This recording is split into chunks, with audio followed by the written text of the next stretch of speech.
Hi, Wendi D here, Pure Jeevan. We're on the beautiful grounds of the Peaceful Valley Ashram, and we're here with Leela Mata, the spiritual teacher of this lovely location. And today, Leela, I wanted to ask you about meditation. What's the purpose of meditation, and how can diet affect meditation? Yes. Meditation is, often regarded as something very far off and spiritual and not like in the mainstream and every day. But we need to ask ourselves a very simple question, that is, why do we take a shower? Huh? You would not dream of going out without taking a shower, because you think if you go, your friends will run away from you. No one will want to come next to you because you'll be smelling badly. You would not be feeling comfortable, you'll be feeling uncomfortable. Yeah, it's the same with meditation. We take a physical bath, we feel clean, we feel good. Now, the same thing applies to the mind, because the mind is also one of our instruments. Yeah, the body is our instrument, the mind is another instrument we have, and we need to take care of it. Because if we don't, then it gets clogged up with dirt, accumulating on it every day, day after day, and after a time it doesn't function well anymore. We become confused, we become clouded, and our friends do run away from us at this time too, because you're no longer fun to be around. Yeah, because now you become very judgmental, very critical. Everything is bothering you. You're getting into anger, yeah, into lots of different emotions that are negative. So when we meditate, we're taking a bath for the mind. Oh, that's beautiful. The mind is getting clean. Every morning, if you take a few minutes to just breathe deeply, relax, get into yourself, center, affirm who you are, that you're this vast, beautiful spirit, your divinity itself. And then let that intent, that idea sink into your mind. And so when you go out, when you get up from your meditation seat, you're a different person. You've been cleansed, you feel good, you feel beautiful from the inside, not by putting on cosmetics. Right. And so what about diet? Can diet affect meditation? Diet definitely helps. Diet affects our whole life. And when we meditate, we want foods that will be harmonizing, calming, peaceful, bringing out the best out of us. Food that will release energy and give us good, nice feeling. Yeah? And we find actually, when we really come to meditation in the higher aspects, we look at the food and what it does, the effect it has. I'll get the bug off you. Come here. There are certain foods that are very, what we call rajasic, very stimulating, and makes the mind restless. Like, can you give us examples? Well, example of this would be like garlic and onions. There are foods that are called tamasic, which means they're downward pulling, they're brings about depression easily. Like and what? These would be foods when they're cooked and left out for a long time, stale food, rotting food, heavy foods, and you will feel them when you eat them. And when you eat food that are not very energetic, you feel yourself like fried foods. Yeah, fried food is very heavy, and unless you have a very good digestive system, it overwhelms you. You start to feel tired. So this brings about a tamasic feeling. The same thing with food that are very stimulating to the senses. Later on, as we enter our meditation, it's not just to relax and just feel good, but to go deep into our consciousness. And every little movement makes an impression. So at this level, we need to eat what we call more and more sattvic food, more and more fruits and nuts that are easy to digest and very kind of promoting more love and compassion rather than restlessness and fear and greed and hatred. Yeah, so food plays an important part in every aspect of our journey in life. In asanas, we know we need to eat properly so the body can stay flexible, it can move. Yeah, and when the body can move, then it can send the energy to different parts of the body.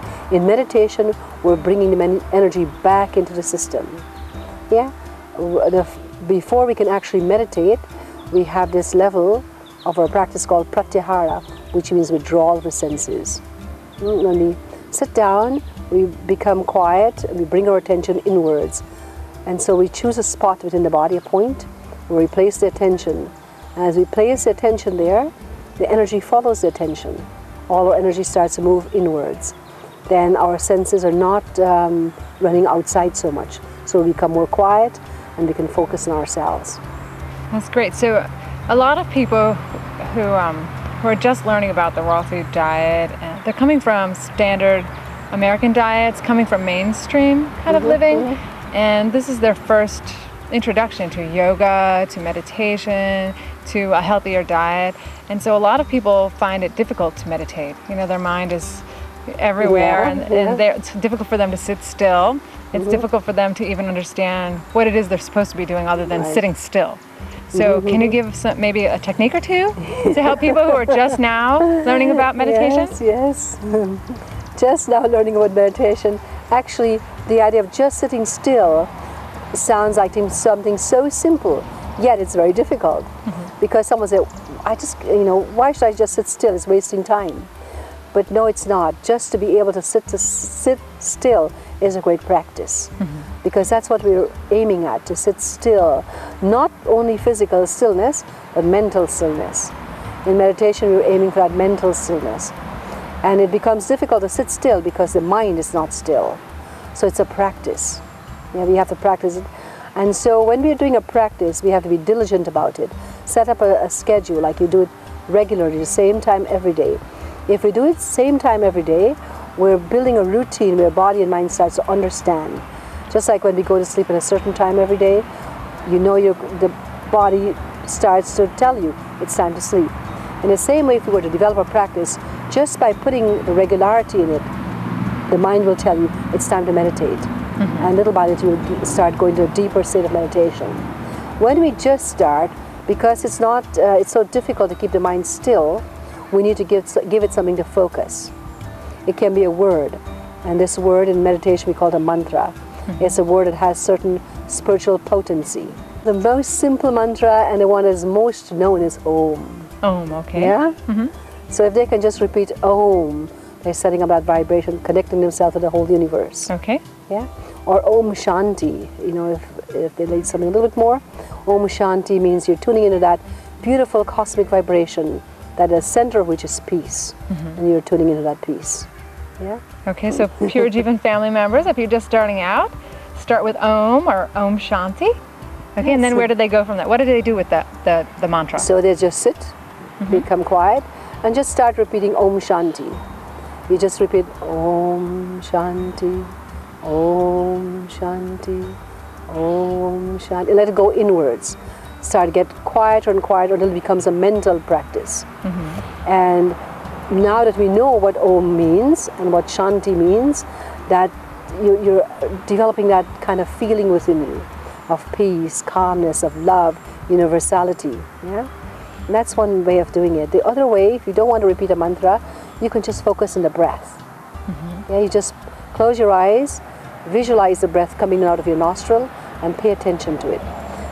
Normally when we're breathing, our breath is long. It comes out, you can feel it.